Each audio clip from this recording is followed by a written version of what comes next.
Eleanor Ashworth stood behind the study door with her hand frozen on the wood, and the words she had just heard would not leave her mind. I regret marrying her. The voice belonged to her husband, the Duke of Ravensworth, and it had not been meant for her ears. She had come to bring him a message from the housekeeper, nothing more, and now she could not make herself knock, could not make herself walk away, could not make herself breathe without feeling the ache spread through her chest. It was only her second night in this house. She stepped back slowly, careful not to let her shoes tap against the polished floor, and turned toward the stairs. Her heart pounded so loudly she was certain the footman near the hall would hear it. She reached her chamber, shut the door, and pressed her back against it, staring at the dark room as if it might offer an answer she did not have the courage to seek herself. 3 days ago, Eleanor had still believed her life would follow a quiet, ordinary path. She was the daughter of a family whose fortune had crumbled slowly over years of bad decisions and worse luck, and though she had never wanted for love within her own household, she had long understood that a marriage built on affection was not a thing she could expect. Her brother, Julian, had come to her one evening with a proposal that was not truly a request. The Duke of Ravensworth needed a wife. Their family needed money. The arrangement, Julian explained, would save them all, and though his voice was gentle, Eleanor understood there was no true choice being offered to her. She had agreed, not because she wished to, but because she loved her family too much to watch them fall further into ruin. She had met the Duke only twice before their wedding. He was tall, composed, and spoke with the kind of measured calm that gave nothing away. His eyes were a deep gray, and though he was never unkind to her, he was never warm either. Their wedding had been small, quiet, and efficient, much like everything else about the arrangement. Vows were spoken. Papers were signed. And within a week, Eleanor found herself in a carriage bound for Ravensworth Hall, a place she had never seen, to begin a life with a man she barely knew. The estate had taken her breath away when she first saw it. Tall stone walls rose against the gray sky, framed by gardens that stretched farther than she could see. Servants lined the entrance to greet her, their faces polite but unreadable, and among them stood a woman named Mrs. Whitfield, the housekeeper, whose eyes held a warmth that Eleanor had not expected to find in this cold and unfamiliar place. That first night, dinner had been a quiet affair. The Duke spoke little, asking after her journey, her comfort, whether the rooms suited her needs. Eleanor answered every question carefully, aware that she was being studied, though she could not say what conclusions he was drawing. When the meal ended, he excused himself to his study, and she retired to her chamber alone, telling herself that this distance was only natural between two strangers learning to share a life. But tonight, walking past his study with Mrs. Whitfield's message about the morning schedule, she had heard him speaking to his steward, a man named Harold, in a voice low but clear enough to carry through the door left slightly open. "I regret marrying her," he had said. It should never have come to this. Eleanor did not know what came after those words because she had turned and fled before she could hear more. Now, sitting on the edge of her bed in the darkness, she wondered what exactly he regretted. Was it her specifically, some flaw she had not yet discovered in herself? Was it the arrangement itself, the practical, loveless nature of it, or was it something else entirely, something she could not yet understand? She did not cry. She had promised herself, on the day she agreed to this marriage, that she would not allow herself the luxury of tears over a situation she had chosen to accept. Instead, she sat very still, breathing slowly, until the ache in her chest dulled into something she could carry. The next morning she rose early, as she always did, and dressed with care. She would not let him see that anything was wrong. She would not give him the satisfaction of knowing his words had wounded her, not because she wished to hide from the truth, but because she refused to let her own pain become a burden that others could see and pity. At breakfast, the Duke was already seated when she entered the room. He rose briefly, as courtesy demanded, and gestured for her to take her place. Eleanor smiled, a small, practiced thing, and settled into her chair. "Good morning," she said. "Good morning," he replied. "I trust you slept well." "Very well, thank you," she lied. He studied her for a moment longer than necessary, as though something in her expression had caught his attention, but he said nothing more. They ate in silence, the clinking of silverware the only sound between them, and Eleanor found herself grateful for the quiet, even as it pressed against her like a weight. After breakfast, she took to walking the gardens, needing air, needing space to think. Mrs. Whitfield found her there an hour later, carrying a basket of fresh linens toward the drying yard. "You look troubled, my lady," the housekeeper said gently. Eleanor forced a smile. "I am only tired. The journey was long." Mrs. Whitfield did not press further, though her eyes lingered a moment before she continued on her way. Eleanor watched her go, then turned her gaze toward the house, toward the window she believed belonged to the Duke's study. She wondered if he was inside now, working through papers, thinking nothing more of the words he had spoken the night before. She resolved, in that moment, that she would not ask him what he meant. Pride would not allow it. If he regretted their marriage, she would give him no reason to regret her conduct within it. She would run this household with skill and grace. She would be the wife any man should be fortunate to have, whether he wanted her or not. The days that followed settled into a careful rhythm. Eleanor learned the names of every servant, memorized the needs of the estate, and began making small improvements to the household that went unnoticed by the Duke but appreciated deeply by the staff.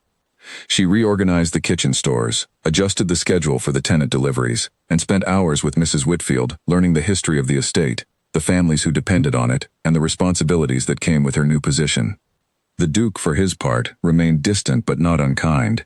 He inquired after her days, listened when she spoke, and occasionally offered a rare, small smile that Eleanor found herself thinking about long after it had faded. But the words from that first night never left her. They sat beneath every conversation, every polite exchange, like a stone she carried in her pocket, always present, always heavy.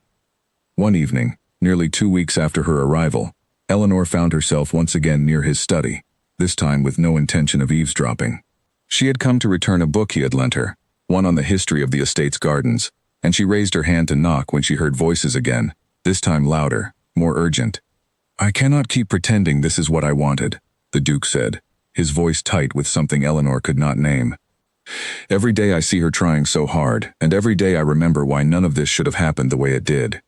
Eleanor's hand fell to her side, the book slipped slightly in her grip. She wanted to walk away, to spare herself the pain of hearing more, but something rooted her to the spot, some desperate need to understand what he truly meant. "Then you must tell her the truth eventually," Harold said. "She deserves that much at least." "Perhaps," the Duke replied, "but not yet, not until I understand it myself." Eleanor stepped back this time before she could hear anything further. She returned to her chamber, the book still clutched in her hands, and sat by the window staring out at the darkened gardens. Whatever truth the Duke was hiding, whatever regret truly lived beneath his composed exterior, she would not discover it through stolen conversations behind closed doors. She would have to find another way. And though she did not yet know what that way would be, Eleanor felt something shift within her that night, a quiet resolve replacing the ache that had settled in her chest 2 weeks before. She would not spend her marriage hiding in the shadows of half-heard conversations, wondering, guessing, suffering in silence. Whatever waited for her in this house, whatever truth the Duke was so reluctant to share, she intended to face it with the same steadiness that had carried her through every hardship before. She was Eleanor Ashworth, now Duchess of Ravensworth, and she would not be broken by words spoken behind a door, no matter how deeply they had cut.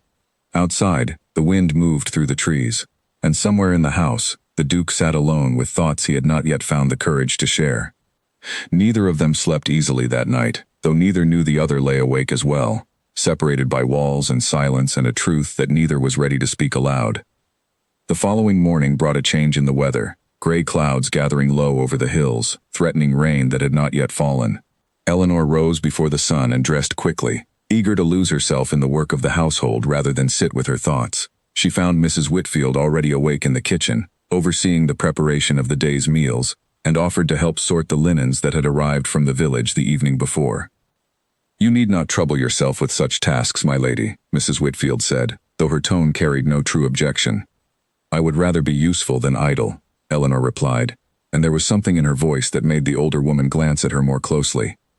"Is everything well between you and His Grace?" Mrs. Whitfield asked carefully, folding a length of cloth as she spoke. Eleanor hesitated, unsure how much to reveal to a woman she had known for barely 2 weeks. "Everything is as it should be," she said finally, though the words felt hollow even as she spoke them. Mrs. Whitfield said nothing more, but her expression softened with a kind of understanding that told Eleanor she was not entirely convinced. The housekeeper had served this family for many years, long before the Duke had taken his title, and Eleanor sensed there was history within these walls that she had not yet been told.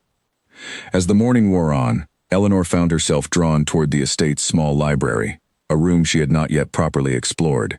Shelves lined every wall, filled with books on subjects ranging from agriculture to poetry, and she ran her fingers along the spines, searching for something to occupy her restless mind. It was there, tucked behind a row of older volumes, that she found a small portrait, its frame dusty with neglect. The woman in the painting had kind eyes and a gentle smile, and something in her face reminded Eleanor faintly of the Duke himself. She lifted the portrait carefully, studying it in the pale light from the window, wondering who this woman had been, and why her image had been hidden away rather than displayed with the other family portraits she had seen throughout the house. She did not have long to consider the question, for footsteps sounded in the hallway outside, and she quickly returned the portrait to its place, uncertain why she felt the need to hide her discovery. When the Duke appeared in the doorway moments later, his expression unreadable as always, Eleanor greeted him with the same practiced calm she had maintained since her arrival. "I did not expect to find you here," he said. "I was looking for something to read," she replied, which was not entirely untrue. He nodded, though his gaze lingered on the shelf behind her for a moment longer than necessary, and Eleanor wondered if he had noticed the portrait's frame sitting slightly askew from where she had disturbed it. If he had, he said nothing, and after a brief exchange about the weather and the day's planned activities, he left her alone once more with her thoughts and her questions, both of which seemed only to multiply with each passing hour. The letter arrived on a wet Tuesday morning, and Eleanor knew before she opened it that trouble had found her. The handwriting on the envelope belonged to Lady Constance Marrow, a woman she had met only once, at a gathering held shortly after her wedding, and whose smile that day had carried a sharpness Eleanor had not forgotten.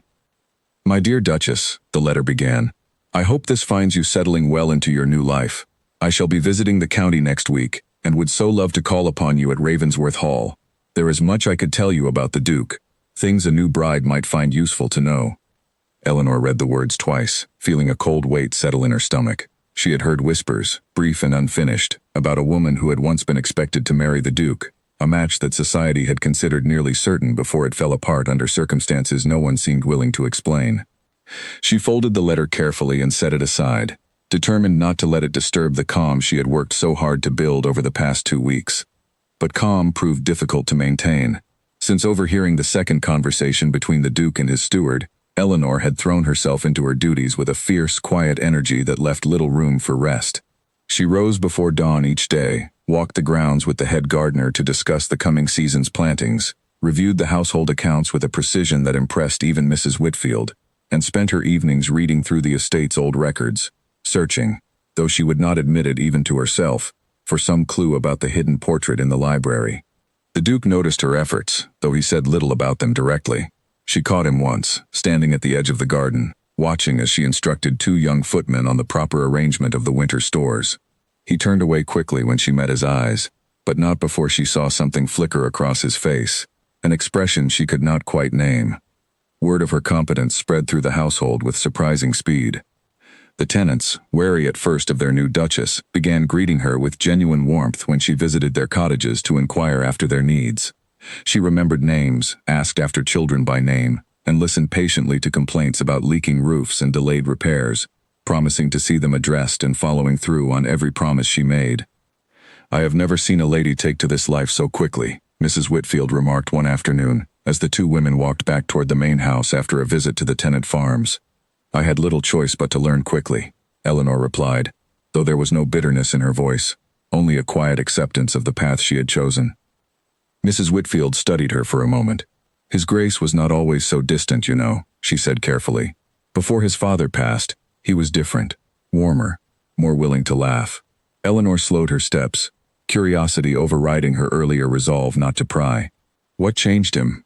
Mrs. Whitfield hesitated, glancing toward the house as though worried someone might overhear. "That is not my story to tell, my lady. But I will say this. Whatever burden he carries, he does not carry it easily." Before Eleanor could ask anything further, they reached the courtyard, where a carriage had just arrived, its wheels still wet from the road. Eleanor's stomach tightened as she recognized the crest painted on its side. Lady Constance had arrived earlier than promised. The visit that followed tested every ounce of composure Eleanor possessed. Lady Constance swept into the drawing room with practiced elegance, her smile warm on the surface, but her words carrying edges that Eleanor felt keenly beneath the pleasantries. "You must tell me everything," Lady Constance said, settling onto the settee across from Eleanor with the ease of someone who had visited this house many times before. "How does married life suit you? I confess I was surprised by the news of your engagement. Sebastian always spoke of taking his time with such decisions." Eleanor kept her expression pleasant, though she noted the familiarity with which the other woman used the Duke's given name. "The decision suited our families well," she said simply. "Of course," Lady Constance replied, her eyes sweeping briefly around the room. "Practical matches have their merits, though I imagine it must be difficult, knowing a man's heart belonged elsewhere before yours arrived." The words landed exactly as intended, and Eleanor felt her composure waver for the briefest moment before she steadied herself. "I imagine every marriage carries its own history," she said carefully. "I do not concern myself with what came before." "How wise of you," Lady Constance said, though her tone suggested she found the response naive rather than admirable. "I only mean to say that Sebastian and I were once very close. Our families expected an engagement for nearly 2 years before circumstances changed. I would hate for you to be caught unaware if old feelings ever resurface." Eleanor held her gaze steadily, refusing to let the other woman see how deeply the words had struck. "Thank you for your concern," she said, "though I trust my husband's character enough not to worry over feelings that belong to the past." The visit continued for another hour, filled with careful conversation and thinly veiled implications that Eleanor navigated with a steadiness that surprised even herself. By the time Lady Constance departed, Eleanor's hands trembled slightly as she watched the carriage disappear down the long drive, though she was careful to compose herself before anyone in the household could notice her distress. That evening, the Duke joined her for dinner later than usual, his expression tired from a day spent reviewing matters with his land steward. Eleanor considered saying nothing about the visit, but curiosity, or perhaps something closer to hurt, loosened her tongue before she could stop herself. "Lady Constance called on me today," she said, watching his face carefully for any reaction. The Duke's fork paused halfway to his mouth. "Did she?" he said, his voice carefully neutral.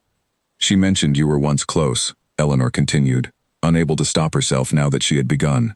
"She seemed to suggest there was an understanding between you, before our marriage was arranged." The Duke set down his fork entirely, his expression darkening in a way Eleanor had not seen before. "Lady Constance has a talent for rewriting history to suit herself," he said. "Whatever she told you, I would advise against believing it without question." "Then there is no truth to what she said," Eleanor pressed, surprising herself with her own boldness. "There was an expectation once," he admitted after a long pause. "Our families hoped for a match. It never came to be, and the reasons for that are mine to keep, at least for now." Eleanor wanted to press further, wanted to demand the truth he continued to withhold from her, but something in his expression, a weariness that went deeper than the day's work, stopped her. Instead she nodded, and the meal continued in a silence heavier than any that had come before it. Later that night, unable to sleep, Eleanor rose from her bed and walked to the window, looking out over the moonlit gardens. She thought of Lady Constance's careful cruelty, of the Duke's guarded words, of the hidden portrait in the library, and of the conversation she had overheard on her second night in this house. Every piece felt connected to some larger truth she had not yet uncovered, and she found herself more determined than ever to understand the man she had married, regardless of how long it took or how much courage it required. She did not yet know that her resolve would be tested sooner than she expected, or that the very qualities Lady Constance had mocked, her calm, her patience, her refusal to be provoked, were the same qualities that had already begun to change the way the Duke looked at her, quietly, when he believed she was not watching. The days that followed carried a new tension beneath their surface. Eleanor continued her work throughout the estate, but she noticed the Duke seeking her out more often than before, asking after her opinions on matters he once would have decided alone, lingering in conversations that could easily have ended sooner. She told herself it meant nothing, that she was reading too much into small gestures born of necessity rather than genuine interest. Yet each evening, she found herself thinking of him more than she wished to admit. Mrs. Whitfield, ever observant, noticed the shift as well, though she said nothing directly. She only smiled to herself when she caught Eleanor and the Duke exchanging glances across the dinner table, and continued her work with the quiet satisfaction of someone who suspected the household's fortunes were beginning, slowly, to change. A week after Lady Constance's visit, a letter arrived from Julian, and Eleanor's hands shook slightly as she broke the seal, half expecting news of some fresh disaster at home. Instead, her brother's words were warm, filled with gratitude for the arrangement that had saved their family from ruin, and questions about how she had settled into her new life. She read the letter twice, feeling a mixture of relief and quiet sadness, aware that Julian's happiness rested, at least in part, on her willingness to endure a marriage built on necessity rather than affection. She wrote back that evening, choosing her words carefully. She told him of the estate's beauty, of Mrs. Whitfield's kindness, of the tenants who had welcomed her warmly into their lives. She said nothing of Lady Constance, nothing of the words she had overheard behind the study door, nothing of the hidden portrait, or the questions that kept her awake long after the house had gone quiet. Julian did not need to carry the weight of her uncertainty on top of everything else he had already sacrificed for their family's sake. The following days brought a welcome distraction in the form of the estate's autumn harvest. A event that drew the entire household, staff and tenants alike, into a flurry of activity. Eleanor threw herself into the preparations with genuine enthusiasm, coordinating with the kitchen staff to plan a celebration feast for the workers, walking the fields herself to see the wheat gathered and stored before the weather turned. The Duke joined her on one such walk, an unexpected gesture that left Eleanor momentarily uncertain how to respond. They walked together in silence for a time, the autumn air crisp around them, before he finally spoke.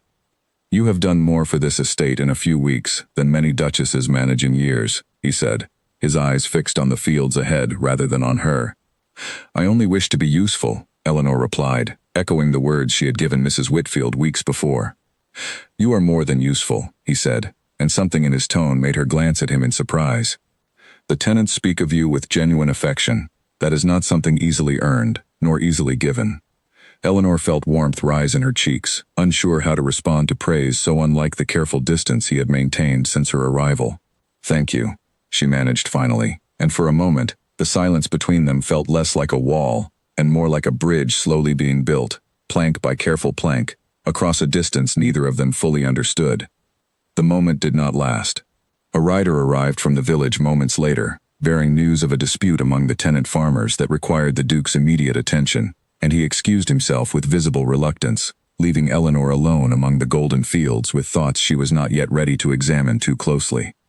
That night, as she prepared for bed, she found herself replaying the conversation again and again, searching his words for meaning she was not certain she was entitled to find. She thought of Lady Constance's warning, of old feelings that might resurface, and wondered, with a mixture of hope and fear she did not fully understand, whether the feelings taking root within her own heart were entirely one-sided, or whether the Duke, in his careful, guarded way, was beginning to feel something similar in return. Before that news arrived, however, the harvest feast took place as planned, and Eleanor found herself surprised by how much joy the evening brought her.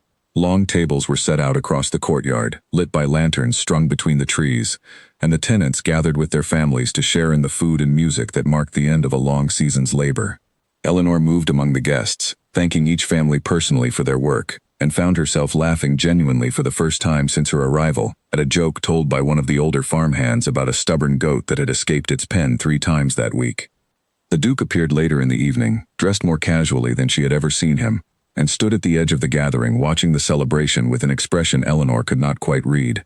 When one of the younger tenant girls approached him shyly and asked if he might dance, Eleanor watched with quiet astonishment as he agreed, leading the child through a simple turn around the courtyard while the gathered crowd applauded warmly. Later, when the girl had returned to her family, the Duke approached Eleanor where she stood near the lanterns, his expression softer than she had seen it before. "I did not expect to enjoy this evening as much as I have," he admitted.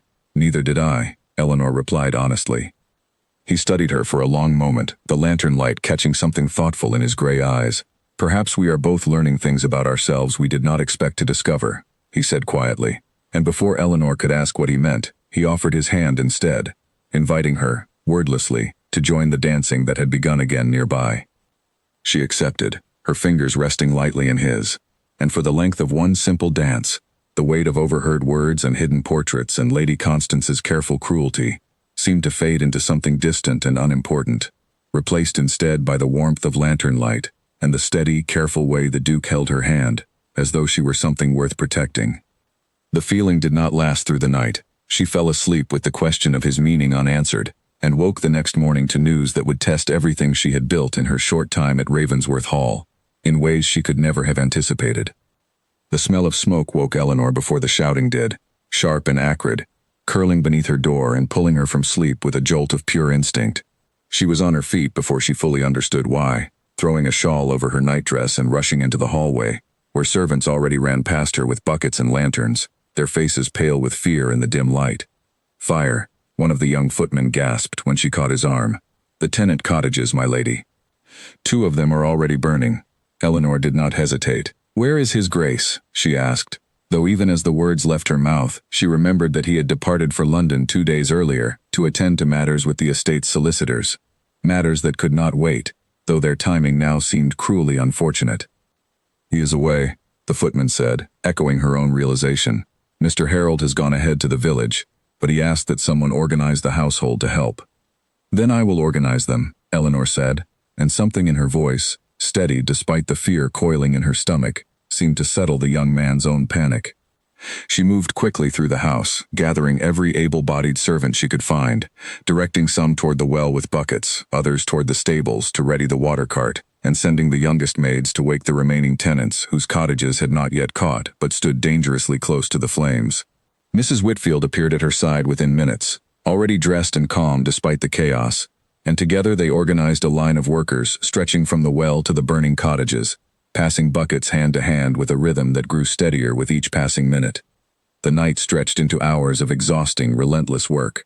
Eleanor's arms ached from hauling water, her hands blistered from the rough rope handles of the buckets, but she did not stop, moving instead from one task to the next, checking on the elderly tenants being moved to safety, comforting frightened children separated from their parents in the chaos, and directing the water cart to the places where the flames burned hottest. It was well past midnight when the fire finally began to yield, the flames reduced to smoldering embers under the relentless efforts of the household and the tenants working together. 2 cottages had been lost entirely, their frames collapsed into blackened ruins, but the fire had not spread further, and no lives had been lost, though several of the men who had fought closest to the flames bore burns that needed immediate tending. Eleanor did not rest even then. She set up a makeshift infirmary in the largest surviving cottage, calling for clean linens and whatever medicines the estate possessed, and worked alongside the local healer to tend the wounded, her hands steady despite her exhaustion. She sat with an elderly farmer named Edmund Pierce through the worst of his pain, holding his hand and speaking softly, until the medicine finally eased him into sleep, and she carried a frightened toddler through the smoke-filled darkness to reunite him with his weeping mother, refusing to rest until she was certain every person on the estate had been accounted for. Dawn broke gray and heavy with smoke, revealing the full scope of the night's destruction. Eleanor stood at the edge of the ruined cottages, her nightdress stained with soot and blood, her hair falling loose from its pins, and surveyed the damage with a heaviness that settled deep in her chest. 2 families had lost their homes. The harvest stores kept in one of the cottages had burned along with it, a blow that would affect the entire estate through the coming winter months. But as she turned to assess what needed to be done next, she found herself surrounded not by despair, but by a household and a community that looked to her, without hesitation, for guidance. Mrs. Whitfield stood ready with a list of immediate needs. The tenant families, though grieving their losses, spoke with quiet gratitude about how quickly help had arrived, how the Duchess herself had worked alongside them through the entire ordeal. "We must find shelter for the Pierce and Hartley families immediately," Eleanor said, addressing the small group of household staff who had gathered around her. "The east wing of the hall has rooms enough to house them until their cottages can be rebuilt. Mrs. Whitfield, will you see that beds are prepared?" "At once, my lady," Mrs. Whitfield replied, already moving to organize the task. Eleanor continued issuing instructions with a clarity that surprised even herself, arranging for the estate's carpenters to begin assessing the damage, sending word to neighboring estates for any spare grain that could be purchased to replace what had been lost, and ensuring that every displaced family had food, warmth, and comfort before the day was through. By the time the sun had fully risen, order had begun to emerge from the previous night's chaos, and Eleanor allowed herself, finally, a moment to sit and rest, though sleep felt impossibly far away given everything still left to organize. Harold returned from the village shortly after dawn, his face weary but relieved to find the situation so thoroughly managed. He found Eleanor in the kitchen, still dressed in her soot-stained nightclothes, reviewing a list of supplies with Mrs. Whitfield.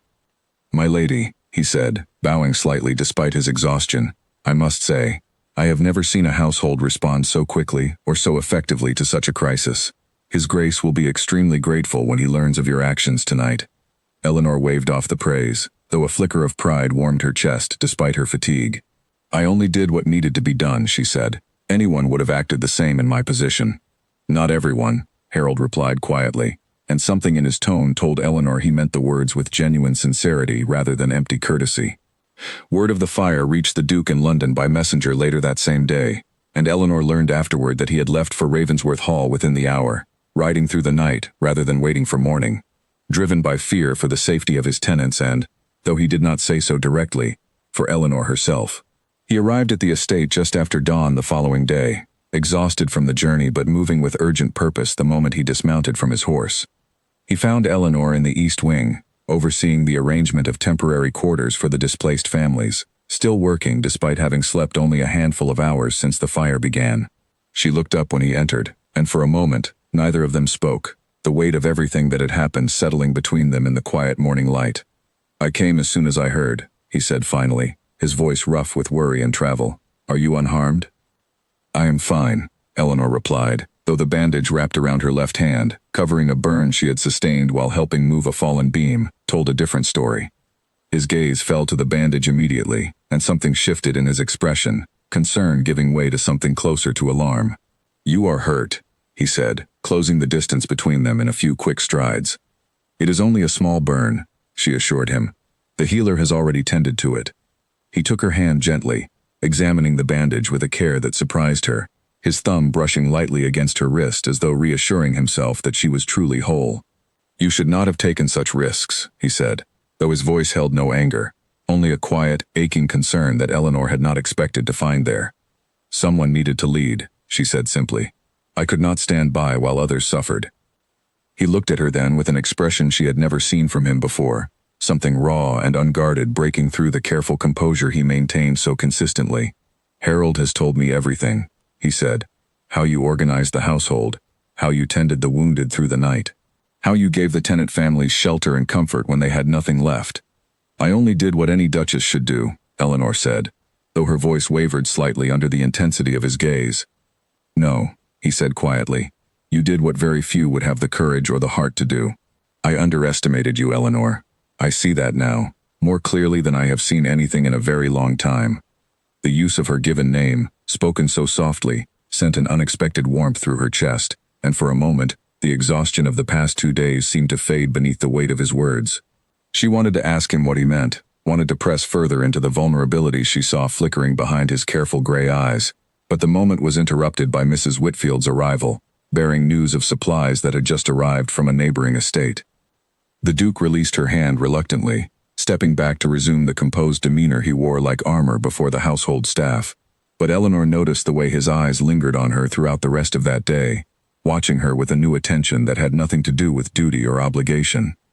3 days after the fire, Eleanor visited the temporary quarters where the Pierce and Hartley families now lived, carrying a basket of fresh bread and preserves prepared by the kitchen staff. Edmund Pierce, the elderly farmer whose hand she had held through the worst of his pain, greeted her with a smile despite the bandages still wrapped around his arm. "I owe you my life, my lady," he said, struggling to rise from his chair before Eleanor gently urged him to remain seated. "You owe me nothing, Edmund," she replied, using his given name with the same warmth she offered every tenant on the estate. "You would have done the same for me, or for anyone else in this house, had our positions been reversed." "Perhaps," he said, though his eyes remained fixed on her with open admiration. "But it is not every duchess who would spend the night hauling water and tending wounds alongside farmers and stable hands. My wife says you held our granddaughter for near an hour, singing to her until she stopped crying." Eleanor smiled at the memory, recalling the frightened child's small hands clutching at her nightdress. "She reminded me of my own nieces," she said softly. "I could not simply hand her to a stranger while she was so afraid."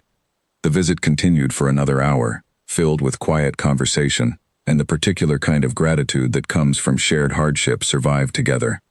By the time Eleanor left the temporary quarters, word of her kindness had already begun spreading through the estate, carried from cottage to cottage by tenants eager to share stories of their duchess's courage and compassion. The rebuilding of the lost cottages began within the week, funded partly by the estate's own resources and partly by a generous contribution the Duke insisted on making from his personal accounts, a gesture Eleanor learned of only through Mrs. Whitfield, since he himself made no mention of it. She found herself thinking of this quiet generosity often, another piece of the man beneath the careful composure he showed the world, a man who cared deeply for those under his protection, even when he struggled to express that care openly. The Duke visited the construction site nearly every day, discussing plans with the estate's carpenters and ensuring the new cottages would be stronger and better equipped than those lost to the fire. Eleanor often joined him on these visits, and their conversations, once limited to careful pleasantries, began to expand into subjects neither had broached before. He asked about her childhood, about the family she had left behind, about the dreams she had once held before circumstance reshaped her future into the path that had led her to Ravensworth Hall. "I always wanted a home filled with laughter," she admitted one afternoon, as they walked together along the edge of the construction site.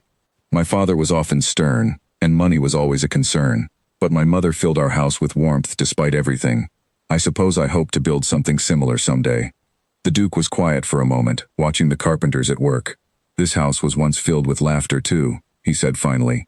"Before my father passed, before responsibility became the only language I knew how to speak." "What changed?" Eleanor asked gently, sensing she was closer than ever to understanding the source of his careful distance. He hesitated, his jaw tightening slightly. "My father's death came suddenly, and with it came debts I did not know existed, obligations that threatened everything my family had built for generations. I spent years rebuilding what he had nearly destroyed, and in doing so, I forgot how to be anything other than dutiful. I forgot how to hope for anything beyond survival." Eleanor absorbed his words carefully, pieces of understanding beginning to form in her mind, though the full picture still eluded her. "Is that why our marriage was arranged so quickly?" she asked. "Because you needed the security it offered, just as my family did." "In part," he admitted, though the reasons were more complicated than simple finances alone. Before she could press further, one of the carpenters called for his attention, and the conversation ended there, leaving Eleanor once again with fragments of truth that refused to form a complete picture. Yet she found herself encouraged rather than frustrated, sensing that the walls between them, built over years of hardship and guardedness, were beginning, slowly and carefully, to come down. Over the following week, as the estate slowly recovered from the fire's damage, the Duke remained close to Eleanor's side in a way he had never been before. He joined her on visits to the displaced tenant families, listened attentively as she outlined plans for rebuilding the lost cottages, and sought her opinion on decisions he once would have made entirely alone. The household staff noticed the shift as well, exchanging quiet, knowing glances whenever the Duke and Duchess were seen together, walking the grounds in conversation that stretched longer than any practical matter required. Yet beneath this growing closeness, Eleanor could not fully release the questions that still lingered from her earliest days at Ravensworth Hall. The words she had overheard behind the study door, the hidden portrait in the library, the careful way the Duke still guarded certain parts of himself, even as he opened others to her more freely than before. She sensed that whatever truth he continued to withhold was tied somehow to the very qualities she had shown during the fire: courage, resilience, a refusal to abandon those who depended on her, and she found herself wondering, with growing curiosity, whether the answer she sought lay closer than she had ever realized. One evening, nearly 2 weeks after the fire, she found him standing alone in the gallery where the family portraits hung, his gaze fixed on an empty space on the wall where a painting had clearly once hung but no longer did. She approached quietly, and he turned to her without surprise, as though he had known she would find him there. "There used to be a portrait here," she said carefully, remembering the hidden painting in the library. "There was," he replied, his voice heavy with something Eleanor could not yet name. "My mother's portrait. I had it removed some years ago." "May I ask why?" Eleanor said gently. He was quiet for a long moment, his eyes still fixed on the empty space where the painting had once hung. "Because looking at it reminded me of promises I failed to keep," he said finally. "And I was not yet ready to face that failure every time I walked through this hall." Eleanor said nothing, sensing that he was on the verge of sharing something significant, something that might finally explain the regret she had overheard that first night in the house. But before he could continue, a servant appeared with an urgent message, and the moment passed, leaving Eleanor once again with more questions than answers, though she sensed, with growing certainty, that the truth was drawing closer with each passing day. She returned to her chamber that night, carrying the weight of his unfinished words alongside a strange, unfamiliar hope that had begun taking root within her over the past 2 weeks. The man she had married out of necessity was slowly revealing himself to be someone far more complicated than the cold, distant figure she had first encountered, someone burdened by grief and duty in equal measure, someone who had perhaps learned, long before her arrival, that love and loss walked hand in hand within these walls. She thought of his mother's hidden portrait, of the empty space in the gallery, of the promises he claimed to have failed. Whatever had happened within this family before her arrival had clearly left scars deep enough that he still could not speak of them freely, and Eleanor found herself wondering, with a tenderness that surprised her, whether she might one day become someone he trusted enough to share that burden with completely. Sleep came slowly that night, filled with half-formed thoughts of empty picture frames and unfinished sentences, but beneath the uncertainty, Eleanor felt something new settling within her chest, a fragile, growing conviction that whatever truth waited to be uncovered, she would face it not as a stranger in this house, but as someone who had already begun, quietly and carefully, to belong. The rumor reached Eleanor's ears through Mrs. Whitfield, who arrived at her chamber door with a face so pale that Eleanor knew immediately something had gone terribly wrong. "My lady," the housekeeper said, closing the door quickly behind her, "there is talk spreading through the village, ugly talk, about the circumstances of your marriage." Eleanor set down the letter she had been writing to Julian, her stomach tightening with dread. "What sort of talk?" she asked. Mrs. Whitfield hesitated, clearly reluctant to repeat the words. "It is being said that you trapped His Grace into marriage," she admitted finally. "That your family engineered some scheme to secure his fortune, and that the Duke was left with no honorable choice but to marry you once the scandal threatened to become public." The accusation struck Eleanor like a physical blow, unfair and cruel in ways she had not anticipated. Who would spread such lies, she demanded, though even as she asked, she suspected she already knew the answer. "Lady Constance has been seen in the village these past 2 days," Mrs. Whitfield said quietly. "I cannot say for certain the rumors began with her, but the timing seems more than coincidental." Eleanor rose from her chair, pacing the length of her chamber as anger and hurt warred within her chest. She had endured Lady Constance's veiled insults during that first visit with quiet dignity, but this was different, a direct attack on her character that threatened not only her own reputation, but the standing of her entire family. If such rumors reached London society, the consequences could be severe, damaging Julian's own prospects and casting a shadow over the family name they had all worked so hard to protect. "Does His Grace know?" Eleanor asked. "Not yet, my lady," Mrs. Whitfield replied. "I came to you first, thinking you would wish to decide how best to address the matter." Eleanor appreciated the housekeeper's discretion, though she knew the Duke would need to be told regardless of her own preferences. She found him later that afternoon in his study, reviewing correspondence with an expression of quiet concentration that shifted immediately to concern when he saw her face. "What has happened?" he asked, rising from his desk. Eleanor repeated what Mrs. Whitfield had told her, watching his expression darken with each word. By the time she finished, his jaw had set into a hard line she had not seen since her earliest days at Ravensworth Hall, when his distance had felt like an impenetrable wall between them. "This is intolerable," he said, his voice low and controlled in a way that somehow conveyed more anger than shouting would have. "I will not have my wife's character slandered by anyone, least of all Constance Marrow." "You believe it was her, then?" Eleanor said. "I have no doubt," he replied. "She has resented our marriage from the moment she learned of it, though I confess I did not expect her to stoop to spreading such deliberate falsehoods." Eleanor watched him carefully, searching for any hesitation, any hint that some part of him might believe there was truth buried within the cruel rumor. She found none, only a fierce protectiveness that steadied the anxious pounding of her own heart. Whatever else remained uncertain between them, whatever truths he still withheld, his loyalty to her in this moment felt entirely genuine. "What will you do?" she asked. "I will address it directly," he said. "There is a gathering at the Ashford estate this weekend, one I had intended to attend regardless. Lady Constance will almost certainly be present. I intend to make my position, and my regard for you, unmistakably clear before every guest in attendance." Eleanor felt a flutter of nervous anticipation at his words, uncertain whether to feel reassured or apprehensive about the confrontation to come. "Are you certain that is wise?" she asked. "Such a public display may only fuel further gossip." "The gossip already exists," he said firmly. "I would rather it be corrected with truth than left to fester through silence." Word of the rumor spread quickly through the estate itself, and Eleanor found herself deeply moved by the response from the tenants and household staff who had come to know her over the past weeks. Edmund Pierce, still recovering from his injuries, sent word through his granddaughter that he would speak against anyone who dared repeat such lies in his presence, and several of the tenant families made a point of visiting Eleanor personally, offering words of support and quiet outrage on her behalf. "You have done nothing but good since you arrived here, my lady," one of the tenant wives told her, pressing a small basket of preserved fruit into Eleanor's hands, as though the gift might somehow shield her from the cruelty of distant gossip. "We know the truth, whatever lies the fine folks in the village choose to believe." Eleanor found herself unexpectedly moved to tears by such loyalty, a warmth spreading through her chest that offered some comfort against the anxiety building ahead of the gathering at Ashford Estate. Yet she could not fully shake her worry, aware that the opinions of London society carried consequences far beyond the boundaries of Ravensworth Hall, consequences that could reach her family and threaten everything Julian had worked so desperately to protect.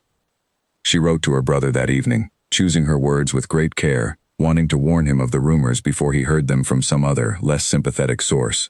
Julian's reply arrived with unusual speed, his handwriting hurried, but his words fiercely protective. "Whatever lies are being spread," he wrote, "know that our family stands entirely behind you, Eleanor.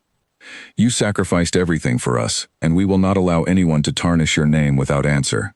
If the Duke does not defend you adequately, you may be assured that I shall." The letter brought Eleanor a measure of comfort, though she found herself hoping fervently that such intervention from her brother would not prove necessary. She trusted, cautiously, that the Duke's own sense of honor would compel him to address the matter directly, and his declaration in his study, delivered with such quiet, controlled fury, had already begun to restore her confidence in that trust.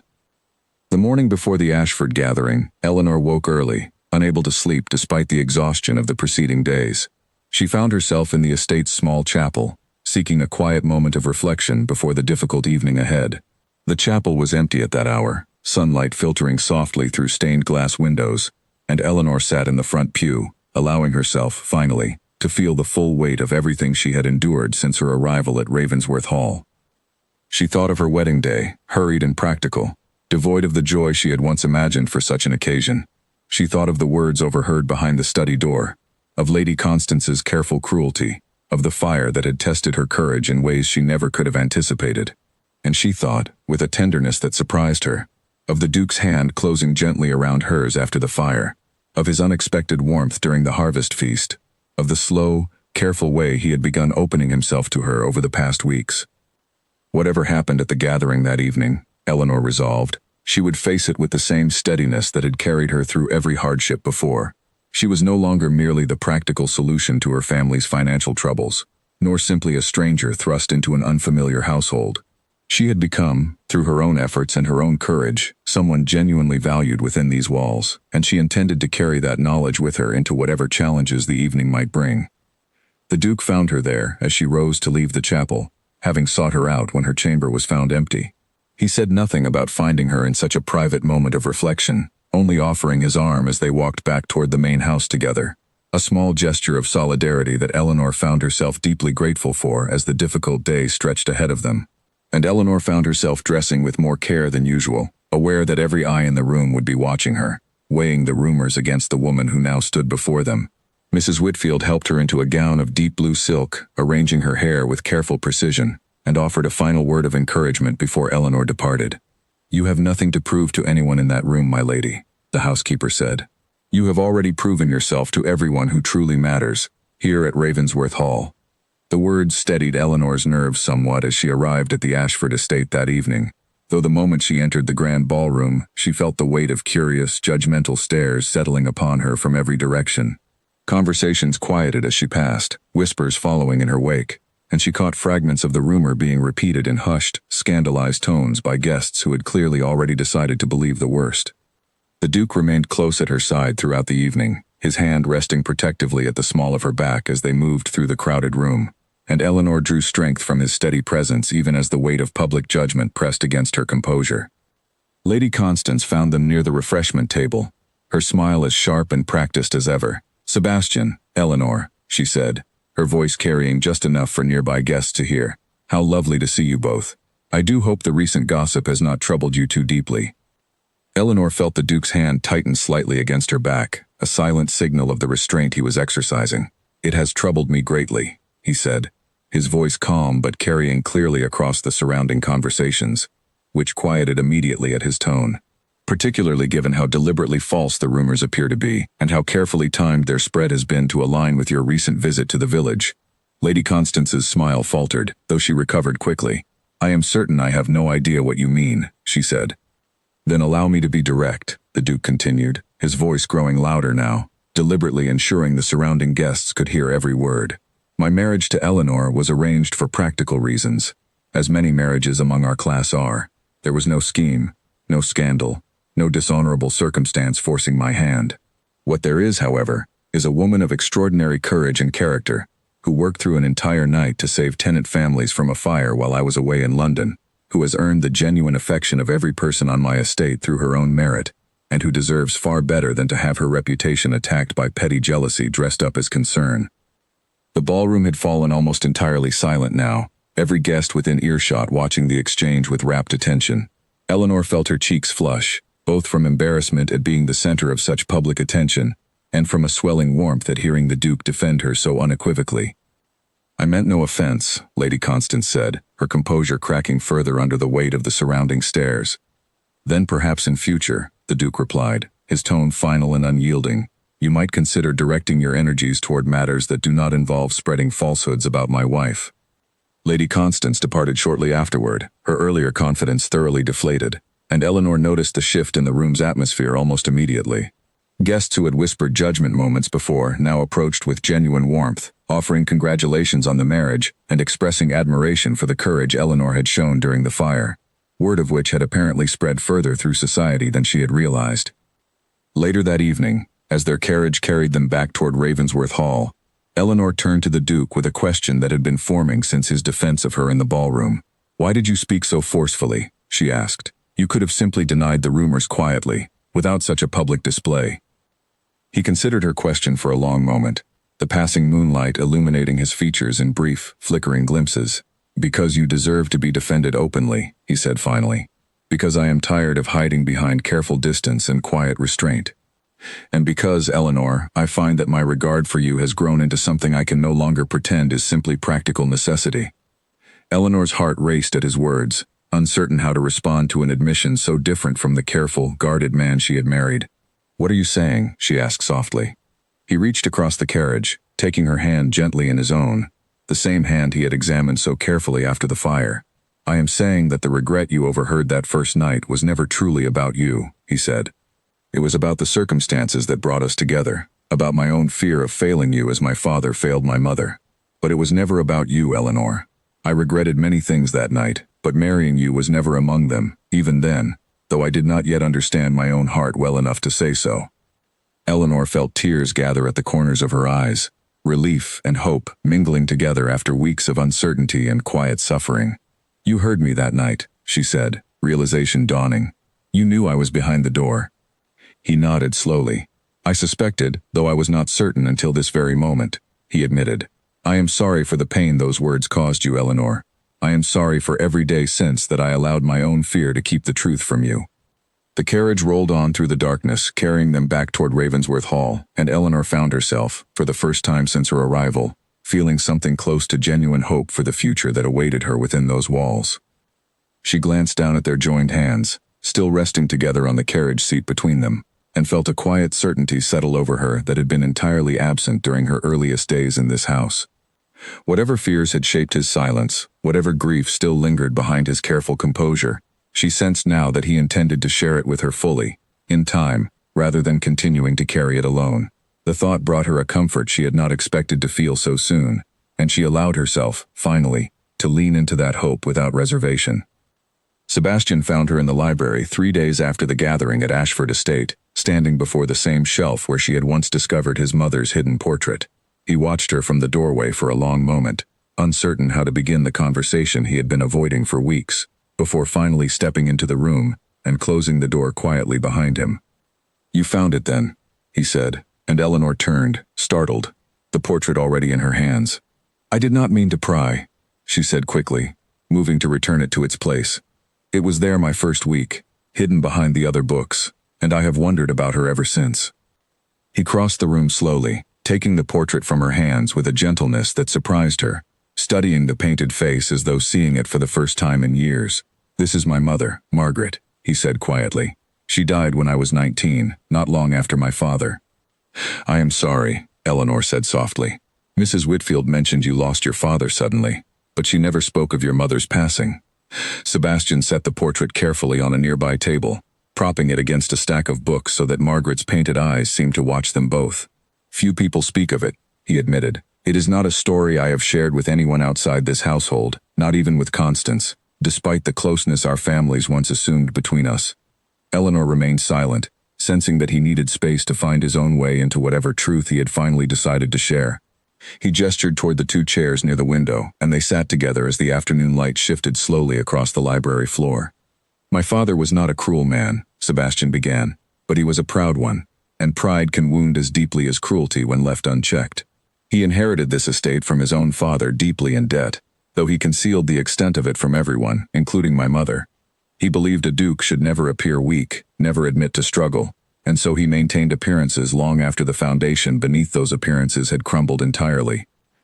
Eleanor listened intently, beginning to understand the shape of the story unfolding before her. "What happened?" she asked gently. "He continued borrowing against the estate for years," Sebastian said, his voice tightening with old, unresolved grief. "My mother knew something was wrong, I think, though he never told her the truth of it. She grew quieter through those years, more withdrawn, watching him disappear into his study for hours, watching the distance between them grow with each passing season. By the time I was old enough to understand what was happening, the damage to their marriage was already done. They lived as strangers under the same roof, polite but distant, two people who had once loved each other reduced to careful formality." "I am so sorry," Eleanor said again, reaching to touch his hand where it rested on the arm of his chair. He accepted the gesture, his fingers curling gently around hers. "My father died first, suddenly, from a fever that took him within a week. It was only after his death that the true extent of the debts became clear, debts that threatened to destroy everything our family had built across generations. My mother died 8 months later, officially from illness, though I have always believed her heart simply gave out under the weight of grief and betrayal she had carried silently for so long." Eleanor's chest tightened with sympathy, understanding now the source of the sorrow she had glimpsed beneath his careful composure since her earliest days at Ravensworth Hall. "You believe their marriage failed because of silence," she said, "because your father hid his struggles rather than sharing them with the woman he loved." "I know it did," Sebastian replied. "I watched it happen, slowly, over years, and I promised myself I would never repeat his mistakes.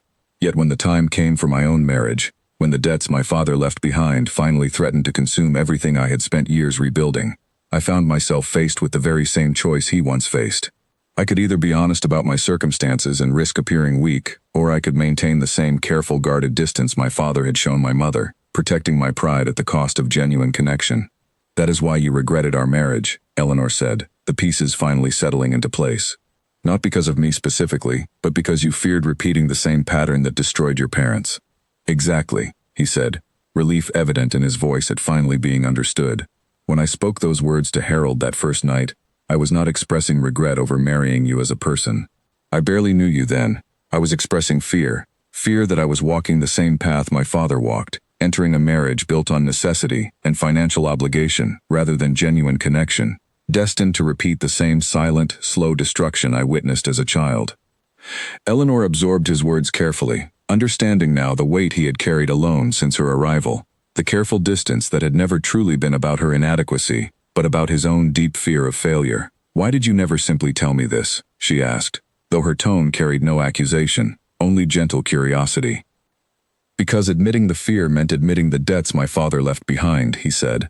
"Meant admitting that our marriage, however genuine my growing feelings for you have become, began from the same practical necessity that shaped my parents' downfall. I did not want you to feel as though you had married into the same broken pattern, especially once I realized how much I had come to care for you."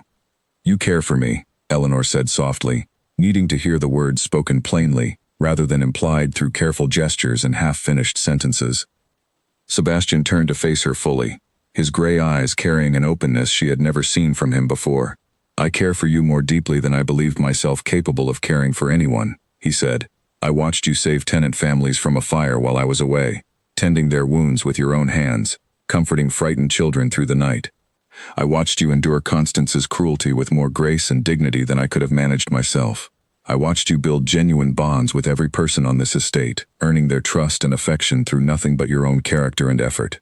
And somewhere during those weeks, Eleanor, I stopped seeing you as the practical solution to my family's financial troubles, and started seeing you as someone I could not imagine building a future without." Eleanor felt tears gather in her eyes, the weight of weeks of uncertainty finally beginning to lift beneath the sincerity of his words. "I overheard you that first night," she admitted, wanting to be as honest with him as he had just been with her. "I was bringing a message from Mrs. Whitfield, and I heard you tell Harold that you regretted marrying me. I did not understand then what you truly meant, and the words hurt me more deeply than I let myself show, even to myself." Sebastian's expression shifted to genuine remorse, his hand tightening gently around hers. "I am so sorry, Eleanor," he said. "I have caused you pain through my own silence, through my own fear of repeating my father's mistakes. If I had simply spoken honestly with you from the beginning, rather than hiding behind careful distance, I could have spared you weeks of uncertainty and hurt." "We were both learning," Eleanor said gently. "I chose silence as well, rather than confronting you directly about what I had overheard. Perhaps we are both guilty of the same fear, the fear of vulnerability, of allowing ourselves to be truly known by another person." "Perhaps we are," Sebastian agreed, a small, genuine smile finally breaking through his usual composure. "But I do not wish to continue that pattern any longer, Eleanor. I want a marriage built on honesty, not silence. I want a partnership, not merely a practical arrangement maintained through careful distance and unspoken fears." "What are you asking of me?" Eleanor said, though she suspected she already understood the shape of his request. "I am asking you to build something new with me," he said. "Not the marriage our families arranged out of necessity, but a marriage we choose deliberately, with open hearts and honest words, regardless of how it began. I know I have no right to ask this of you after weeks of careful distance, but I find myself hoping, more than I have hoped for anything in years, that you might be willing to try." Eleanor considered his words carefully, thinking of everything she had endured and discovered since her arrival at Ravensworth Hall, the fear and uncertainty of those early weeks slowly giving way to genuine affection and understanding. She thought of the fire, of the tenants who had welcomed her so warmly, of Mrs. Whitfield's quiet kindness, of the harvest feast and the careful way Sebastian had held her hand throughout that single, perfect dance. "I already have been trying," she said finally, a small smile touching her own lips for the first time in what felt like weeks. "Perhaps longer than I realized myself." Sebastian's expression softened with relief and something that looked remarkably like joy, an emotion Eleanor had rarely glimpsed from him before. "Then perhaps," he said quietly, "we might finally stop hiding from each other entirely." He raised her hand to his lips, pressing a gentle kiss against her knuckles, and Eleanor felt warmth spread through her chest at the simple, sincere gesture. For the first time since her hurried, practical wedding, she felt genuine hope for the marriage stretching ahead of her, no longer burdened by uncertainty and half-understood words overheard through closed doors, but built instead on honesty freely given and received. That evening, at Sebastian's suggestion, they returned his mother's portrait to its rightful place in the gallery, filling the empty space that had stood as a silent reminder of unspoken grief for so many years. Eleanor watched as he hung the painting himself, refusing the help of any servant, his hands steady despite the emotion evident in his face, as Margaret's gentle painted eyes once again looked out over the hall she had once called home. "She would have liked you," Sebastian said quietly, stepping back to study the restored portrait. "She always believed love should be spoken plainly, never hidden behind pride or fear. I forgot that lesson for many years, but I do not intend to forget it any longer." Eleanor slipped her hand into his, and they stood together before the portrait in comfortable silence, the weight of old grief finally beginning to soften into something closer to peace. Mrs. Whitfield found them there some time later, and Eleanor noticed the housekeeper's eyes glisten with quiet emotion at the sight of the restored painting. "It has been far too long since Lady Margaret watched over this hall," Mrs. Whitfield said softly. "I am glad to see her home again, Your Grace." "As am I," Sebastian replied, and something in his voice carried a lightness Eleanor had not heard from him before, as though restoring the portrait had lifted a burden he had carried silently for years. Over the following days, the change in their household became evident to everyone who lived within it. Sebastian no longer retreated to his study for hours after dinner, choosing instead to remain in the drawing room with Eleanor, discussing books, the estate's plans for the coming spring, and stories from their respective childhoods that neither had thought to share before. Eleanor found herself learning small, delightful details about her husband that his careful composure had always kept hidden, his fondness for poetry that he rarely admitted to enjoying, his surprising skill at chess, learned from his mother during long winter evenings before his father's death, had changed everything between them. In turn, she shared stories of her own childhood, of summers spent with Julian exploring the countryside near their family home, of her mother's gentle laughter and her father's stern but loving presence before financial troubles had worn him down in his final years. Sebastian listened with genuine interest, asking questions that revealed a curiosity about her life she had not expected from the distant man she had married only weeks before. One evening, as they sat together reviewing plans for the rebuilt tenant cottages, Sebastian reached across the table and covered her hand with his own, a gesture that had become increasingly natural between them in recent days. "I have been thinking," he said, "that perhaps we should host a proper celebration once the cottages are complete. Something for the entire estate, tenants and household staff together, to mark not only the rebuilding, but the resilience this community has shown throughout the entire ordeal." "I think that is a wonderful idea," Eleanor said warmly, "though I suspect the tenants would say the true resilience belonged to their Duke and Duchess, working together to see them properly cared for." Sebastian's expression grew thoughtful at her words, his gaze lingering on her with an affection that no longer felt guarded or uncertain. "Together," he repeated softly. "I find I like the sound of that word far more than I once expected to." Their growing closeness did not go unnoticed beyond the walls of Ravensworth Hall. Word traveled quickly through county society that the Duke and Duchess of Ravensworth had emerged from the recent scandal, not weakened, but strengthened, their bond evidently deepened rather than diminished by Lady Constance's cruel attempt at interference. Invitations began arriving with renewed enthusiasm, society eager to witness firsthand the marriage that had defied expectation and blossomed despite its practical origins. Yet amid this growing warmth, a letter arrived one morning that cast a shadow over the peace they had so carefully built. Mrs. Whitfield delivered it to Eleanor with a troubled expression, explaining that it had been intercepted from a servant who had been asked, quietly and with promised payment, to carry gossip about the household's private affairs to interested parties in London. The servant, a young stable hand named Thomas Gray who had only recently joined the household staff, confessed everything to Mrs. Whitfield once confronted, revealing that Lady Constance had approached him weeks earlier, offering money in exchange for any information he might overhear regarding tensions between the Duke and Duchess. He had refused at first, he insisted, troubled by the request, but financial hardship within his own family had eventually worn down his resistance. Eleanor listened to Mrs. Whitfield's account with a mixture of anger and weary resignation.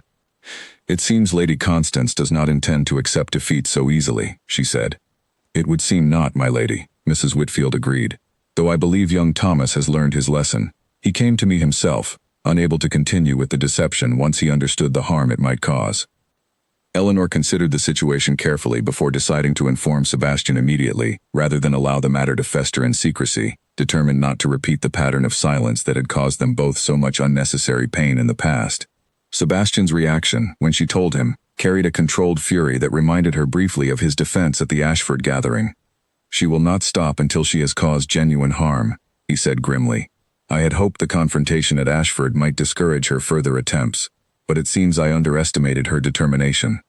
"What will we do?" Eleanor asked. "We will face it together," he replied simply, his hand finding hers with the same steady reassurance that had become so familiar between them in recent weeks. "Whatever scheme she intends next, I do not believe she anticipated how thoroughly our bond has strengthened since that gathering. She is fighting for something that no longer exists to be taken from her, Eleanor. Whatever claim she once believed she held over my affection ended long before you ever arrived at Ravensworth Hall, and our growing closeness these past weeks has made that truth undeniable, even to her." Eleanor found comfort in his steady confidence, though she could not entirely shake the unease that Lady Constance's continued interference stirred within her. Still, she reminded herself of everything she had already overcome since her arrival: the loneliness of those early weeks, the fear stirred by overheard words, the exhausting night of the fire, the public scrutiny at Ashford Estate. Whatever challenge Lady Constance intended next, Eleanor felt increasingly confident that she and Sebastian, together, possessed the strength and honesty now to face it. That night, as she prepared for bed, Eleanor found herself thinking not of fear, but of gratitude, for the fire that had tested her courage, for the rumor that had forced honesty into the open, and even for the persistent cruelty of a woman who had unwittingly pushed her and Sebastian closer together with every failed attempt at division. She understood now that whatever trials still lay ahead, she no longer faced them as a stranger enduring a marriage of convenience, but as a wife standing firmly beside a husband who had finally chosen honesty over silence, and love over fear. The invitation arrived on cream-colored paper, sealed with careful precision, requesting the presence of the Duke and Duchess of Ravensworth at a masquerade ball hosted by Lady Constance Marrow herself, an event she described in flowery language as an opportunity to mend old friendships and celebrate the coming winter season. Eleanor read the invitation twice, suspicion coiling in her stomach despite the innocent phrasing of the words. "She does not give up easily," Eleanor said, passing the invitation to Sebastian across the breakfast table. He read it with a frown, turning the paper over as though searching for some hidden message beneath the elegant script. "This feels like a trap," he said finally, "though I confess I cannot yet guess what form it might take." "Should we decline?" Eleanor asked. Sebastian considered the question carefully. "If we decline, she will simply claim we fear facing her," he said. "And such a claim, however false, might lend credibility to whatever remains of her rumors. I think we must attend, Eleanor, though we should go prepared for whatever scheme she intends." In the weeks leading up to the masquerade, Eleanor found herself increasingly at ease within the rhythms of her new life at Ravensworth Hall. The rebuilt cottages neared completion, their timber frames rising steadily under the skilled hands of the estate's carpenters, and Eleanor visited the construction site often, bringing warm food for the workers and listening eagerly to updates on the progress. Edmund Pierce, fully recovered from his injuries now, had taken to overseeing the younger workers with the gruff affection of a man grateful simply to be alive and useful again. Sebastian, too, seemed transformed by the honesty that had finally settled between them. He no longer retreated behind the careful distance that had once defined their earliest weeks together, and Eleanor found herself learning new details about him nearly every day. His genuine love of horses, inherited from his father despite the pain that memory carried. His surprising talent for sketching, a skill he had abandoned after his mother's death but slowly began returning to during quiet evenings in the drawing room. One evening he presented Eleanor with a small sketch he had made of her, seated by the window with sunlight catching her hair, and she found herself moved nearly to tears by the tenderness evident in every careful line. "I did not know you sketched," she said softly, studying the drawing with quiet wonder. "I had forgotten I could, until recently," he admitted. "My mother taught me, when I was young. I stopped after she passed, unable to look at anything I created without remembering everything I had lost. But lately I find myself wanting to capture things again, moments worth remembering rather than forgetting." Eleanor kept the sketch pressed carefully within the pages of a book she treasured, a small private reminder of how far they had traveled together since that first painful night behind the study door. Yet even amid this growing happiness, the shadow of Lady Constance's continued resentment lingered at the edges of their peace, and neither Eleanor nor Sebastian fully believed the matter had been settled, despite the confrontation at Ashford Estate weeks before. When the invitation to the masquerade finally arrived, it confirmed what both of them had quietly suspected all along, that Lady Constance did not intend to relinquish her campaign against their marriage without one final, determined effort. They arrived at Lady Constance's estate 3 weeks later, the grand hall transformed for the masquerade, with elaborate decorations and glittering candlelight that cast the entire gathering in a golden, mysterious glow. Guests moved through the crowd in elaborate masks, their identities obscured, though whispered speculation about the true purpose behind their host's sudden generosity followed Eleanor and Sebastian from the moment they entered. They had not been present for more than an hour when Lady Constance found them near the edge of the dance floor, her own mask crafted from delicate gold filigree that did nothing to disguise the sharp calculation in her eyes. "Your Grace, Duchess," she greeted them warmly, though the warmth felt as brittle and false as the mask she wore. "I am so pleased you decided to attend." "We would not have missed it," Sebastian replied evenly, his tone giving nothing away. Lady Constance's gaze shifted to Eleanor, studying her with an intensity that made Eleanor's skin prickle with unease. "I have been thinking a great deal about our recent misunderstanding," Lady Constance said.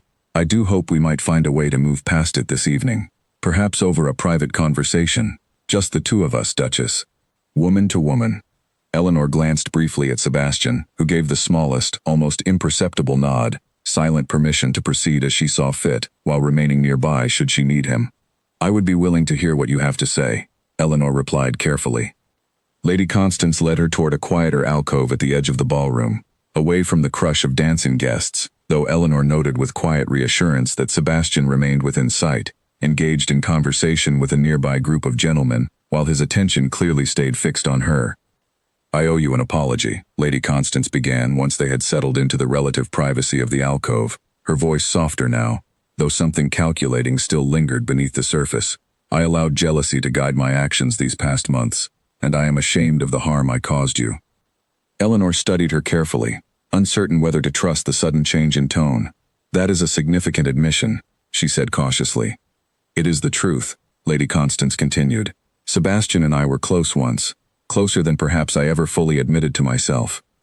When our expected match fell apart, I told myself I no longer cared, but watching him marry another woman so soon afterward reopened wounds I believed had healed. I behaved abominably toward you, Eleanor, and I hope, In time, you might find it in yourself to forgive me. Despite her lingering suspicion, Eleanor found herself softening slightly at the vulnerability in Lady Constance's admission, though a small, persistent voice of caution urged her not to lower her guard entirely. I appreciate your honesty, Eleanor said carefully, though I hope you understand that trust, once damaged, is not so easily restored. Of course, Lady Constance said, her expression carrying what appeared to be genuine understanding. I do not expect forgiveness immediately. I only wish to begin making amends.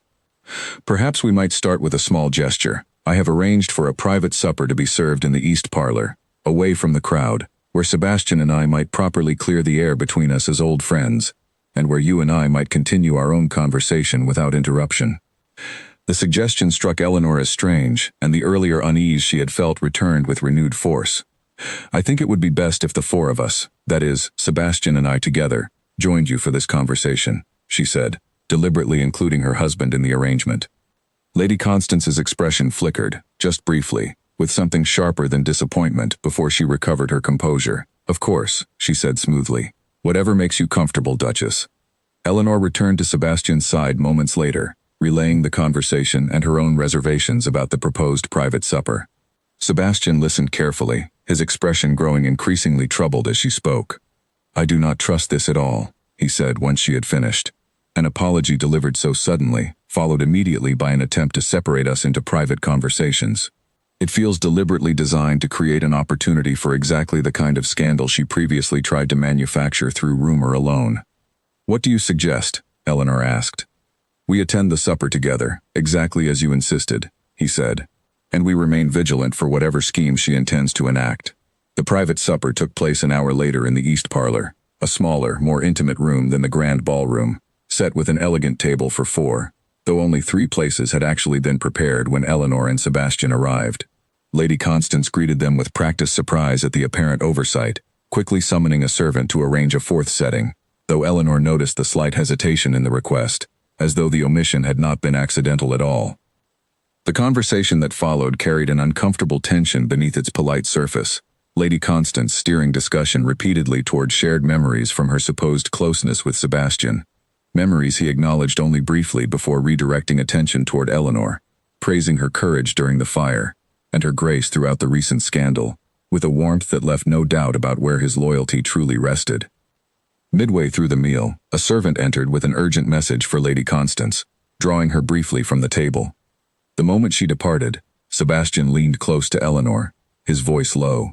Something about this entire evening feels deliberately staged, he murmured. I believe we should be prepared for whatever comes next. Lady Constance returned moments later, her expression carrying a strange, satisfied calm that immediately confirmed Sebastian's suspicions. I am afraid I must beg your forgiveness once more, she said, settling back into her seat. It seems word has already begun spreading through the ballroom that the Duke and Duchess were seen entering a private parlor with me this evening, alone, away from the larger gathering. I fear certain guests may draw their own conclusions about the nature of our meeting, particularly given the history between Sebastian and myself. Eleanor understood immediately the scheme unfolding before her, a carefully orchestrated situation designed to fuel exactly the kind of scandalous speculation Lady Constance had previously attempted through rumor alone, this time using the appearance of impropriety itself as her weapon. You arranged for this gossip deliberately, Eleanor said, her voice steady despite the anger building within her. Lady Constance's mask of pleasant apology finally slipped entirely, replaced by something colder and more calculating. I merely provided an opportunity, she said. What guests choose to believe about that opportunity is hardly my responsibility. Sebastian rose from his seat, his expression carrying the same controlled fury Eleanor had witnessed during his defense of her at the Ashford gathering. I believe we have both indulged your schemes long enough, Constance, he said firmly. Whatever remains of whatever affection once existed between us ended years ago, and your continued attempts to manufacture scandal around my marriage end tonight. He turned to Eleanor, offering his hand. Shall we address this directly, together, before the entire gathering? He asked. Eleanor took his hand without hesitation. Together, she agreed. They returned to the ballroom side by side, and Sebastian, without waiting for Lady Constance to spread her carefully constructed version of events, addressed the gathered guests directly, his voice carrying clearly across the crowded room. I understand rumors may already be circulating regarding a private supper this evening, he announced. Allow me to clarify the truth plainly. Lady Constance arranged that supper deliberately, hoping to manufacture the appearance of scandal through nothing more than an empty room and idle gossip. My wife and I have faced her attempts at interference before, and we will not allow tonight's transparent scheme to succeed where her previous efforts already failed. Murmurs rippled through the crowd, guests exchanging glances of surprise and dawning understanding as Sebastian's words sank in. Lady Constance, watching from the edge of the ballroom, appeared frozen, her earlier composure entirely abandoned as the gathered guests turned their attention toward her with expressions ranging from confusion to open disapproval. "I have nothing more to say on the matter," Sebastian continued, tightening his hand around Eleanor's, "except this. My wife has earned the genuine respect and affection of everyone within our household through her own courage and character, qualities Lady Constance has apparently mistaken for weakness she might exploit. She was mistaken, and I trust this evening has made that mistake abundantly clear to everyone present." The gathering shifted almost immediately in the aftermath of his declaration, guests approaching Eleanor with renewed warmth and open admiration for the composed dignity she had shown throughout the evening's unfolding drama. Several older matrons who had once whispered doubts about the marriage now offered warm congratulations, praising the evident devotion between the Duke and Duchess, and expressing open scorn for Lady Constance's transparent scheming. One elderly countess, known throughout the county for her sharp tongue and sharper judgment, remarked loudly enough for many to hear that she had rarely witnessed a gentleman defend his wife with such unwavering conviction, and that Lady Constance would do well to consider the lesson before attempting such theatrics again. Lady Constance departed the ballroom shortly afterward, her earlier confidence entirely dismantled, and Eleanor understood, with quiet certainty, that whatever threat she had once posed to their marriage had finally been extinguished for good. Eleanor watched her go, feeling not triumph but a quiet, settled relief, grateful that the long months of tension and uncertainty had finally reached their conclusion, and grateful, too, that she and Sebastian had faced the confrontation together, rather than allowing fear or pride to divide them as it once had divided his parents. The remainder of the evening passed far more pleasantly than Eleanor could have anticipated. She danced with Sebastian beneath the glittering candlelight, his hand steady at her waist, and found herself laughing freely for the first time in weeks, the weight of Lady Constance's schemes finally lifted from her shoulders entirely. Other guests approached throughout the evening, eager now to speak with the Duchess, whose courage and grace had become the subject of admiring conversation throughout the ballroom, and Eleanor found herself, for the first time since her arrival at Ravensworth Hall, feeling fully and genuinely welcomed into the society that surrounded her new life. The carriage ride home carried a different quality than the tense journey following the Ashford gathering weeks before, filled instead with quiet relief and genuine closeness. Sebastian kept Eleanor's hand held gently within his own throughout the entire journey, and when they finally arrived back at Ravensworth Hall, he helped her from the carriage with a tenderness that spoke more clearly than any words could have of the affection now firmly settled between them. They walked together through the quiet halls of their home, pausing before the gallery where his mother's portrait had been restored to its rightful place. Sebastian stopped before the painting, studying it thoughtfully for a long moment, before turning to Eleanor, with an expression of quiet, settled peace. "I believe she would be proud of the marriage we have built," he said softly. "Not the arrangement that began this journey, but the partnership we have chosen since." "I believe so too," Eleanor agreed, slipping her hand into his once more. They stood together in the quiet gallery, the portrait of Margaret watching over them with her gentle painted smile, and Eleanor felt, at last, the full weight of everything she had endured since that first frightened night behind the study door settle into something entirely different, a deep, unshakable certainty that whatever challenges still awaited them, she and Sebastian would face them together, with honesty freely given and love no longer hidden behind careful, guarded silence. In the months that followed, Ravensworth Hall became known throughout the county not for scandal or gossip, but for the genuine warmth and partnership shared openly between its Duke and Duchess, a transformation that Mrs. Whitfield often remarked upon with quiet satisfaction as she watched the household flourish under their combined care. The Tennant families rebuilt from the fire found their new cottages sturdy and warm. The harvest that followed proved more abundant than any in recent memory, and Eleanor, once a stranger arriving in a house shadowed by silence and regret, found herself, finally and completely, home. Julian visited that winter, arriving with genuine curiosity to see for himself the transformation his sister had described in her letters. He found Eleanor radiant, laughing easily beside a husband who watched her with open, unguarded affection, and he confessed to her privately, on the evening before his departure, that he had never expected the arranged marriage to blossom into something so evidently real. I worried I had condemned you to a life of quiet endurance, he admitted, holding her hands tightly in the entrance hall as his carriage waited outside. I am so glad to have been wrong, Eleanor. You were never wrong to hope for our family's survival, she told him gently. And I was fortunate enough to find something far greater than survival waiting for me here.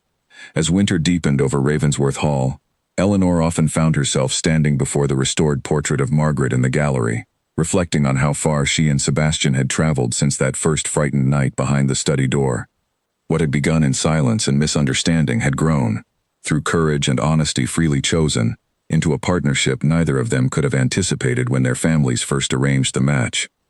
The regret Sebastian had once spoken so quietly to his steward had long since been replaced by something entirely different, a quiet, steady devotion that neither fire nor rumor nor jealous scheming had managed to extinguish, and Eleanor understood, with complete certainty, that whatever challenges the future still held, they would face them exactly as they had learned to face everything else, together and without fear. Spring arrived early at Ravensworth Hall, the gardens bursting into color weeks ahead of the usual season, and Eleanor stood at the nursery window one morning, watching sunlight spill across the freshly planted flower beds below, her hand resting lightly against the gentle curve of her stomach. She had suspected for several weeks now, though she had said nothing yet to Sebastian, wanting to be certain before sharing news that would change everything between them once again. The physician confirmed it that same afternoon, his kind, weathered face breaking into a genuine smile as he delivered the news. "Congratulations, Your Grace," he said. "You are expecting, likely by early autumn." Eleanor thanked him with trembling hands, joy and nervous anticipation mingling together, as she considered how best to share the news with Sebastian, who had left early that morning to inspect the northern fields with his land steward. She spent the remainder of the day in a state of restless happiness, unable to focus on her usual duties, her mind returning again and again to the life now growing within her. Sebastian returned just before dinner, weary from his long day but brightening immediately at the sight of her waiting for him in the entrance hall. "You look as though you are keeping a secret," he said, studying her face with the same careful attention he had learned to give her over the past months. Eleanor smiled, unable to contain her happiness any longer. "I am," she admitted, taking his hands in hers. "Sebastian, we are going to have a child." For a moment he simply stared at her, as though the words had not fully registered, and Eleanor watched with quiet delight as understanding slowly dawned across his features, transforming his weary expression into something radiant with disbelief and joy. "A child," he repeated softly, his voice catching slightly. "Eleanor, are you certain?" "The physician confirmed it just this afternoon," she said. "Early autumn, he believes." Sebastian pulled her gently into his arms, pressing a kiss to her forehead with a tenderness that spoke of emotions too large for words alone. "I never imagined such happiness could exist," he murmured against her hair. "Not after everything I once believed my life would be." They spent that evening together in quiet celebration, sharing dinner in the small private parlor rather than the grand formal dining room, speaking in hushed, excited tones about names, about hopes for the child's future, about the nursery that would need preparing in the months ahead.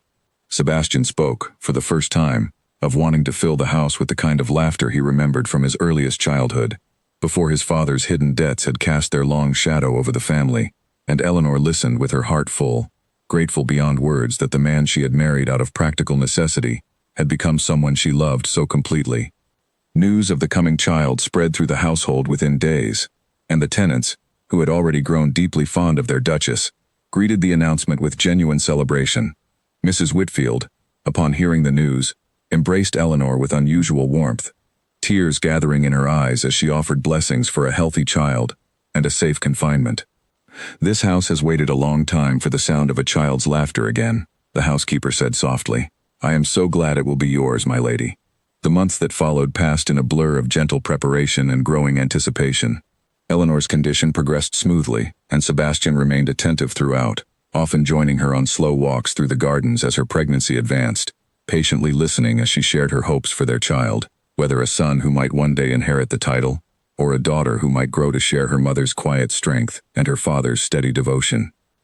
During those months of waiting, Sebastian surprised Eleanor with a gift that moved her deeply, a small, sunlit room adjoining their own chambers that he had quietly transformed into a nursery, painted in soft, warm colors and furnished with a hand-carved cradle he had commissioned from a craftsman in the village. He had overseen every detail himself, wanting the space to feel nothing like the cold formality that had once defined so much of the house before Eleanor's arrival. I want our child to grow up surrounded by warmth from the very first day, he explained, showing her the finished room with evident pride. Not the careful distance I once mistook for strength. Eleanor walked slowly through the nursery, running her fingers along the smooth wood of the cradle, feeling tears gather at the corners of her eyes. It is beautiful, Sebastian, she said. Thank you. As her time drew nearer, Eleanor found herself increasingly restless, eager to meet the child she had already grown to love so fiercely, though the physician cautioned patience, reminding her that these final weeks mattered greatly for the baby's health. She occupied herself instead with small tasks, arranging tiny garments sewn by Mrs. Whitfield and several of the tenant women who had taken to visiting regularly, eager to assist however they could as the household prepared for the new arrival. Julian wrote often during this time, his letters filled with excitement at the prospect of becoming an uncle, and he promised to visit as soon as travel would allow following the birth. Eleanor treasured these letters, grateful that the distance between them had done nothing to diminish the closeness she still felt toward her brother, despite the very different paths their lives had taken since her marriage. Autumn arrived at last, the estate's fields once again golden with harvest, and Eleanor went into labor on a crisp morning that reminded her, with a strange sense of symmetry, of the fire that had tested her courage nearly a year before. Sebastian remained close throughout the long hours that followed, pacing the hallway outside her chamber despite Mrs. Whitfield's gentle assurances that all was proceeding well, unable to fully calm his own anxious heart, until he finally heard the sound he had been waiting for, a child's first cry, strong and clear, echoing through the halls of Ravensworth Hall. He was permitted into the chamber shortly afterward, finding Eleanor exhausted but radiant, cradling a small, swaddled bundle against her chest. "A daughter," she said softly, looking up at him with exhausted, overwhelming joy. "We have a daughter, Sebastian." He crossed the room slowly, as though afraid any sudden movement might shatter the fragile perfection of the moment, and knelt beside the bed to look upon his daughter for the first time. She was small and pink-faced, her tiny fingers curling instinctively around Eleanor's own, and Sebastian felt something within him shift permanently at the sight of her, a love so immediate and complete that it left him momentarily unable to speak. "She is perfect," he finally managed, his voice rough with emotion. "What shall we name her?" Eleanor considered the question for a moment, thinking of everything the past year had taught her, of courage discovered through hardship, of honesty chosen over silence, of love built patiently from careful trust rather than assumed from the beginning. "I thought perhaps Margaret," she said softly, watching Sebastian's expression carefully. "After your mother." Sebastian's eyes filled with tears he did not try to hide, overcome by the gesture. "Margaret," he repeated softly, reaching out to touch his daughter's tiny hand with careful, reverent tenderness. "Yes, I think that suits her perfectly." They named her Margaret Eleanor Vale, and in the weeks that followed, the nursery at Ravensworth Hall filled at last with the sound of laughter that had been absent from those halls for far too many years.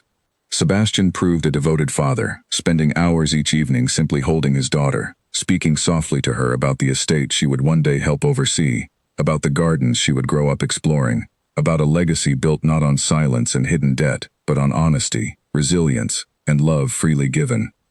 Mrs. Whitfield doted on the child with unabashed affection, and the tenant families, particularly those Eleanor had cared for so tirelessly during the fire, visited often to offer small gifts and blessings for the newest member of the household they had come to love as their own. Edmund Pierce carved a small wooden horse for young Margaret with his own weathered hands, presenting it with gruff, emotional pride during one of his frequent visits to the hall. Lady Constance, Eleanor learned through occasional correspondence with acquaintances in London, had eventually married a wealthy widower from the northern counties, her earlier schemes against the Ravensworth marriage having thoroughly damaged her standing among the society she once dominated so effortlessly. Eleanor felt no lingering resentment upon hearing the news, only a quiet, settled peace, grateful that whatever bitterness had once driven Lady Constance's cruelty had finally found some resolution of its own, far removed from the happiness Eleanor and Sebastian had built together. On a quiet evening nearly 2 years after that first frightened night behind the study door, Eleanor stood once again in the gallery, little Margaret asleep against her shoulder, studying the portrait of the elder Margaret that had once been hidden away in shame and silence. Sebastian joined her there, wrapping his arms gently around both his wife and daughter, and together they stood in comfortable silence before the painting that had witnessed so much of their shared history. "We built something she would be proud of," Eleanor said softly, thinking of the grief and guardedness that had once defined this house, now replaced entirely by warmth and open affection. "We built it together," Sebastian corrected gently, pressing a kiss to the top of Eleanor's head. exactly as it should have been from the very beginning. Outside, the last light of evening faded gently over the gardens, and within the walls of Ravensworth Hall, a home once shadowed by silence and quiet regret had become, through courage, honesty, and love chosen deliberately each and every day, something neither Eleanor nor Sebastian could have imagined when their families first arranged a marriage born purely of necessity. What had begun behind a closed door, in words never meant to be overheard, had grown into a partnership strong enough to weather fire, scandal, and jealous scheming alike, proving, in the end, that even the most difficult beginnings could give way to a love worth every hardship it took to find. Years later, when Margaret was old enough to wander the gallery on her own small legs, she would often pause before her grandmother's portrait, asking her parents to tell the story of the woman who watched over the house with such a gentle smile. Eleanor and Sebastian took turns sharing pieces of that history, careful to soften the grief for young ears, while preserving the deeper lesson they had both learned so thoroughly, that silence, however well-intentioned, could wound as deeply as any cruelty, and that love, spoken honestly and often, was worth far more than any pride it cost to offer. On quiet evenings when the household had settled and the fires burned low in the great hearths of Ravensworth Hall, Eleanor sometimes found herself thinking back to that frightened girl who had once stood trembling behind a study door, certain her marriage had already failed before it had truly begun. She felt no bitterness toward that memory now, only gratitude, for the misunderstanding that had eventually given way to truth, and for the man who had chosen, in the end, to tear down every wall of careful distance he had built around his own heart, simply to let her in.